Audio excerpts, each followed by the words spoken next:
Ser Podcast. Las 8 de Hoy por Hoy en Ser Podcast. Tercer encierro de las fiestas de San Fermín. Nos vamos a Pamplona. Javier Laquirain.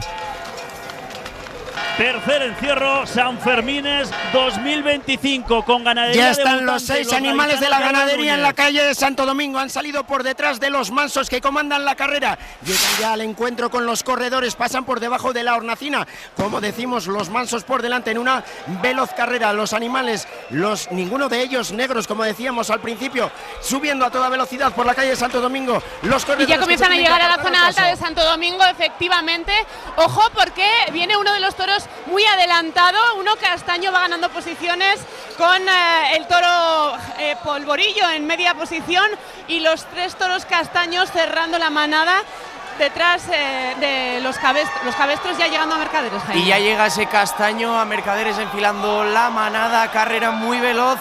Los corredores prácticamente se tienen que apartar corriendo hacia el suelo. Después llegan los cabestros y por último otros 2 toros castaños que toman ahora la curva por fuera, accidentada, que se cae un toro.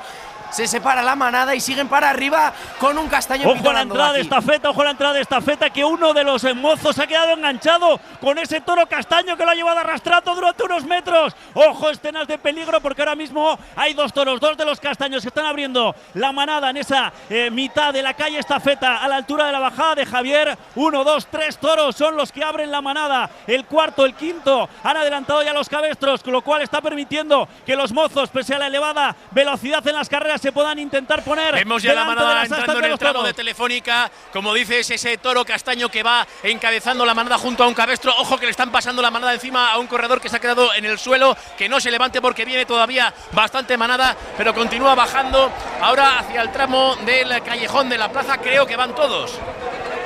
Entran los toros, pues ya el callejón ha caído un mozo en la entrada del callejón, cuidado, le has pasado el toro por encima, pero afortunadamente van entrando raudos y veloces al coso, ninguno amaga hacia los mozos. Uno de los toros castaños, cuidado, podía haber una posible cornada dentro del coso en el centro.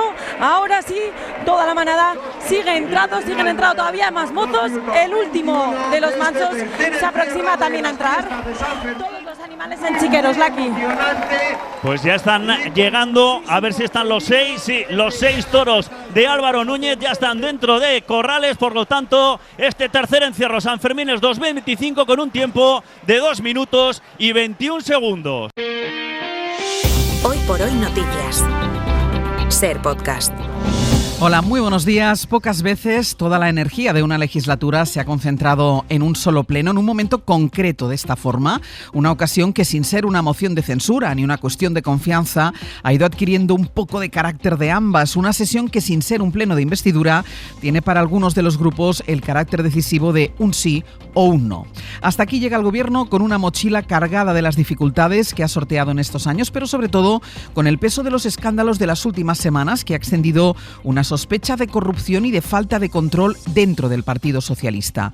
A todo eso, según sus propios socios, tiene que responder el presidente del gobierno en una hora, en menos de una hora ya, una sesión sobre corrupción y cómo hacerle frente, que Moncloa reconoce determinante para su credibilidad y para el rumbo de la legislatura. Pedro Sánchez comparece con la intención de reconducir el estado de malestar en que se encuentra la relación con los socios, la más tensa en años. Guillermo Lerma, buenos días. ¿Qué tal? Buenos días, Ángels. Para intentar ese cambio de rumbo, Sánchez presenta hoy un plan nacional contra la corrupción, una decena de medidas que pretenden alcanzar varios ámbitos, y en eso confía él, ¿no?, en satisfacer todos lo que le reprochan faltas de explicaciones y de decisiones. Sí, Sánchez afronta este miércoles uno de los debates más decisivos de sus 7 años al frente del poder. En la Moncloa reconocen que hoy el gobierno se juega mucho la credibilidad ante la ciudadanía y la confianza ante unos socios de los que depende la estabilidad de la coalición. El presidente, según confirman fuentes de su equipo a la SER, va a presentar ante la Cámara un plan nacional de lucha contra la corrupción con una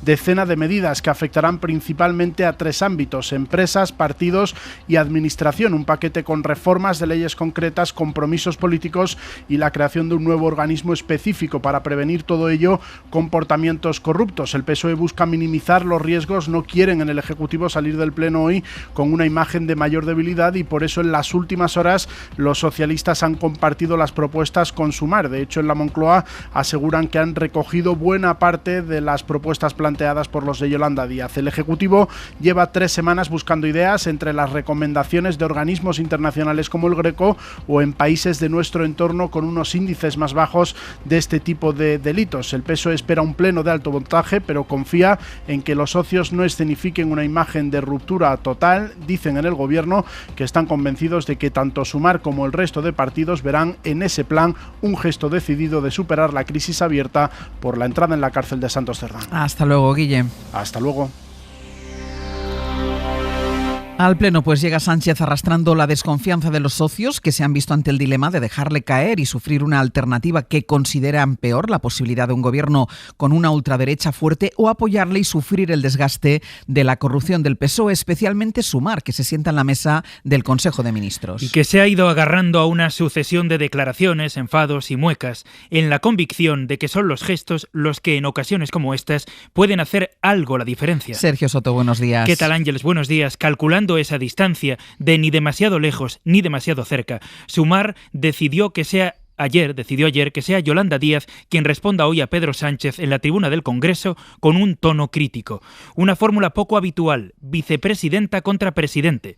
Anoche conocimos la muerte de su padre, el histórico sindicalista Jesús Díaz, pero Sumar ha confirmado esta mañana que la ministra de Trabajo acudirá hoy al Pleno. Sumar quiere que el PSOE incluya sus medidas en ese paquete contra la corrupción y por lo que parece los socialistas están dispuestos a ello. En las últimas horas han compartido con ellos al menos una parte de su plan, pero el PSOE necesita a todos los socios y ahí el grado de hostilidad, siempre sin llegar a romper, es distinto en cada grupo. Ana Fernández Vila, buenos días. ¿Qué tal? Buenos días. Sumar también se la juega hoy. Necesitan demostrar que tienen voz propia dentro del gobierno y que aunque siguen dentro no son lo mismo que el PSOE, y por eso decidieron que fuera la propia Yolanda Díaz la encargada de intervenir en nombre del grupo parlamentario. La vicepresidenta espera poder reivindicar hoy algunas de las medidas anticorrupción que anuncie Sánchez. En Sumar, de hecho, no contemplan que no se acepten sus propuestas, pero otros socios sí son más escépticos. Compromís, por ejemplo, volvió a hablar ayer de cuestión de confianza. Desde Esquerra Republicana la descartan, pero Rufián se avisó de que si el caso Cerdán escala, no quedará otra que elecciones. Un gobierno se puede tumbar, con lo que sabemos. Si esto escala, la gente tiene que decidir. Cosas intermedias, me parece salseo. Desde el PNV no anticipan ningún escenario hasta no escuchar a Sánchez, mientras Podemos se prepara ya para la decepción, decía ayer Belarra, pero al menos por ahora nadie se plantea una moción de censura. Cuando inició aquella ronda de contactos con los socios del gobierno, ya les contamos que el PP no contaba con que aquello fuera a ninguna parte, pero en el partido dicen estar otra vez a la espera de que algún socio pueda descolgarse y cruzar el puente hacia la moción de censura. Así que la estrategia es un poco la misma, confiar en que alguno se lo piense y lanzar una batería de preguntas a Sánchez acerca de su papel en la trama para intentar escenificar que él mismo está implicado en la corrupción de su partido. Josué Coello, buenos días. ¿Qué tal, Ángeles? Buenos días. Si en privado en el PP reconocen que esperan escuchar alguna explicación convincente de Sánchez sobre lo que ha pasado en la Secretaría de Organización del PSOE en los últimos años, así como con el papel de Ábalos o Cerdán en la trama, en público los populares hablan de que la única medida que esperan hoy del presidente del gobierno no es otra que la convocatoria electoral. Entonces, nosotros no esperamos absolutamente nada porque nada nos va a satisfacer, salvo que se vaya y que convoque elecciones. No hay nada que pueda satisfacer. De ahí que fuentes de la formación nos confirman que Feijóo tiene preparada una batería de 50 preguntas, entre las que destacan su relación con Koldo, Ábalos o Cerdán, la posibilidad de que haya habido financiación ilegal en el PSOE, la posible destrucción de pruebas o el papel de los socios en la trama. Y precisamente en el PP siguen pensando en los socios para el siguiente movimiento. Fuentes populares confirman que esperarán a que termine la comparecencia de Sánchez para conocer la postura de los socios y retomar el contacto con ellos por su creciente desconfianza con esta trama. En paralelo, el PP sigue en un trabajo de aclaración sobre qué hará con Vox. Se comprometió a no gobernar en coalición con ellos. Lo hizo Tellado, evitando primero que le grabaran, y ayer lo dijo ya con micrófonos en Onda Cero. Y esto ha bastado para terminar con la concordia con la que salió el PP de su congreso, en el que nadie tuvo nada que debatir. Porque a Isabel Díaz Ayuso esto no le parece bien. Yo no le he escuchado decir en ningún momento que volveríamos a unas elecciones si no sumamos Partido Popular y Vox. Yo eso no lo he oído en ningún sitio, no lo he oído. y espero no oírlo.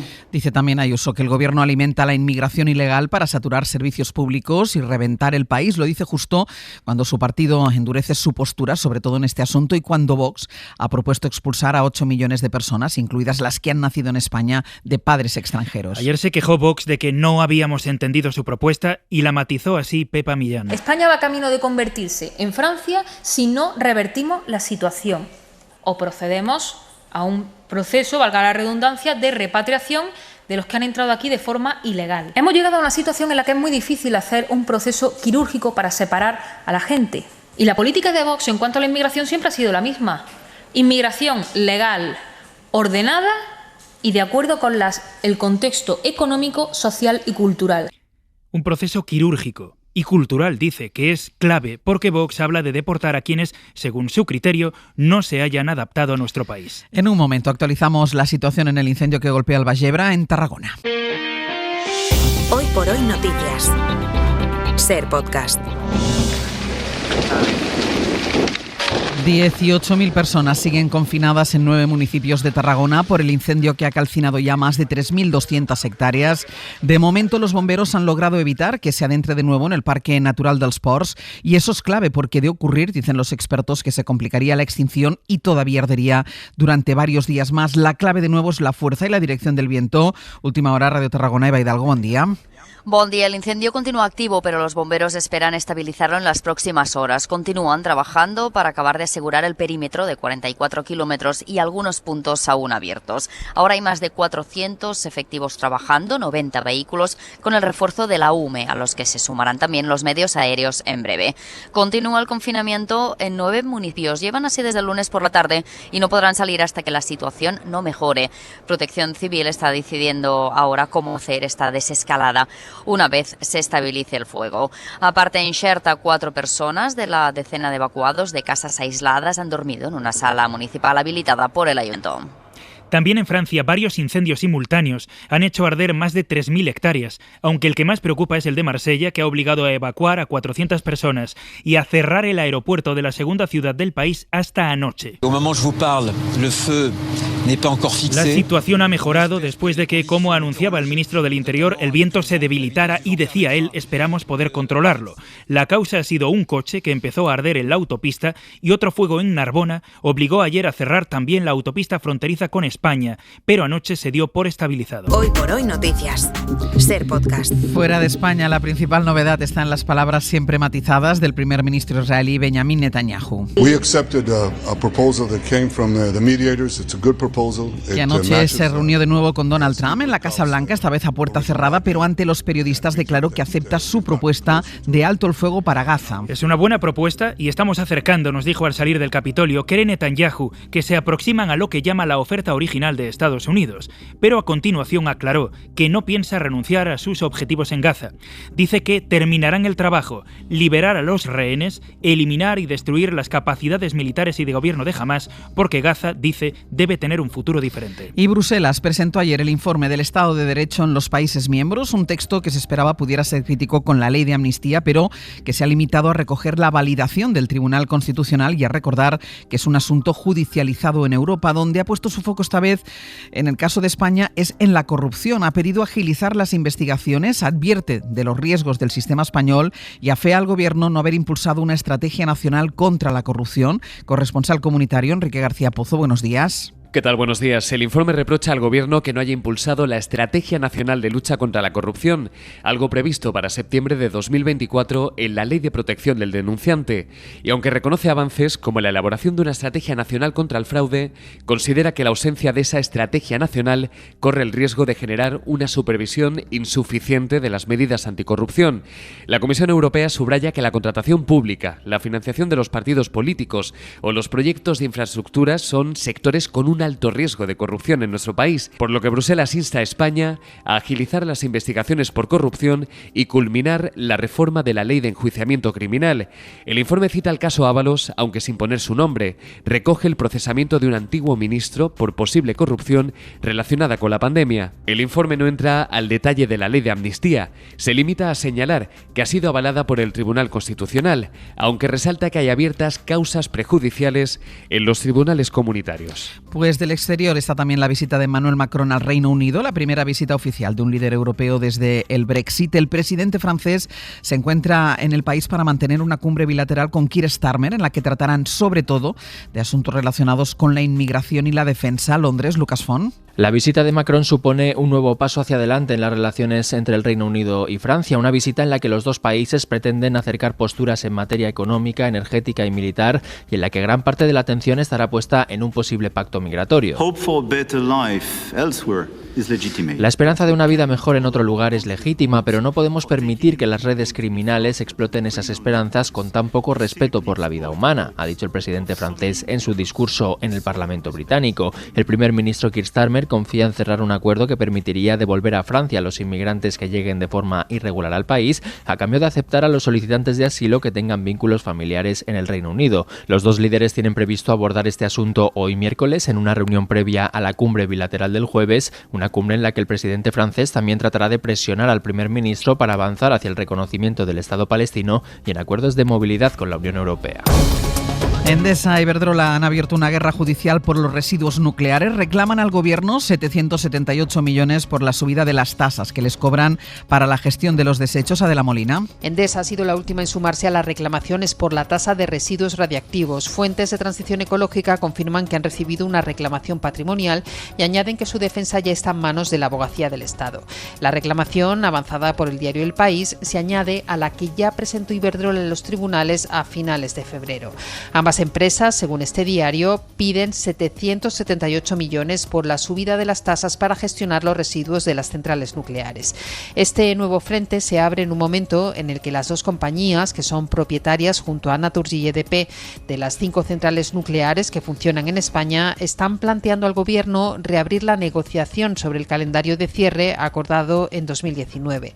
El Ministerio de Transición Ecológica no se ha cerrado esa revisión del calendario, sí hay una petición formal, aunque siempre ha puesto como líneas rojas que se garantice la seguridad de la población, que no suponga un coste adicional para los consumidores y que contribuya a la seguridad del suministro. Para no perderte ningún episodio, síguenos en la aplicación o la web de la SER, Podium Podcast o tu plataforma de audio favorita.